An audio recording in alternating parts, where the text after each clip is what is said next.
ကိုကကြတော့ကလေးနဲ့တူတာကိုကပါရှိလဲဆိုတော့နှစ်ခုရှိဘာဆိုတော့ပထမတစ်ခုအဲ့ဘာသာစကားတော့ဟိုနေတော့ဒီကိုရောက်ဒီကိုအခုမှအလုပ်စားလုပ်တဲ့လူတိုင်းရောက်ချင်းမှာတော့လူတိုင်းတော့အဲ့ဒါကိုတော်ရင်ဆိုင်ရတယ်လို့တော့အခုထင်တယ်ဆိုတော့အကိုလည်းအဲ့လိုပဲအကိုကကြတော့ကိုကတော့ကို English ကအဆင်ပြေတယ်လို့ကိုယူဆတာပေါ့နော်ဒါပေမဲ့အဲ့ယူဆတာတဲ့ယုံကြည်မှုကြီးကဒီရောက်တဲ့အချိန်မှာခုနကကလေးပြောလို့ပဲအော်ငါ English ကတော်တော်မကောင်းနေပါလားဆိုလဲအတွေးမျိုးဝင်ရလောက်တဲ့အထိကို confidence ကတော်တော်ကျတယ်ဘာလို့လဲဆို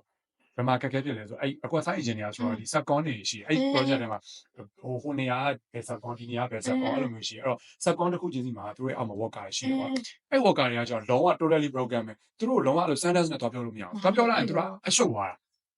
သူကကျတော့လုံးဝ broken နဲ့ဒီဆိုင်ရောက်ကြတဲ့ broken နဲ့ပဲရင်းနှီးပြီးတော့ broken နဲ့ပဲ family ဖြစ်တာဆိုတော့ပြောပြီးတော့ do you တွေ have you တွေတွားပြောရင်သူက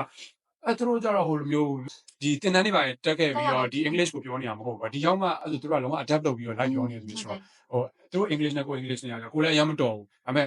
ပြောမယ်ဆို level မတူလို့တော့မပြောချင်ဘူးသူတို့ပြောတဲ့ English စကားနဲ့ကိုပြောတဲ့ English စကားမတူဘူးကွာအဲ့လိုပဲဘာလို့ကိုလည်းအရင်ကောင်းနေရမှာမဟုတ်တော့ drawing စစ်တယ် drawing တဲ့အတိုင်းမလုပ်ထားဘူးဆိုရင်ကိုကအဲ့ဒါကိုဘယ်လိုပြန်ပြင်ပေးပါလို့ပြောရင်ကြတော့အကိုကကြတော့လည်းစရောက်ချင်းဆိုတော့ဒီ broken ကြီးကအကိုမထွက်ဘူးကွာမထွက်တော့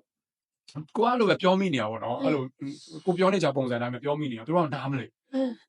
ပြီးသူတို့ပြန်ပြောရတာဟာလေကိုနားမလဲတော့ဘာကြရုံသူတို့ကဟိုမလေးလိုမျိုးတွေလည်းညံ့ပြောတယ်တခါကျတချို့စကားလုံးလေးဆိုတရုတ်လိုမျိုးလေးညံ့ပြောတော့အဲ့တော့ဆက်ရောက်ချင်းအဲ့ဒီစကားလုံးလေးတွေရဲ့အတိတ်ပဲကိုနားမလဲတော့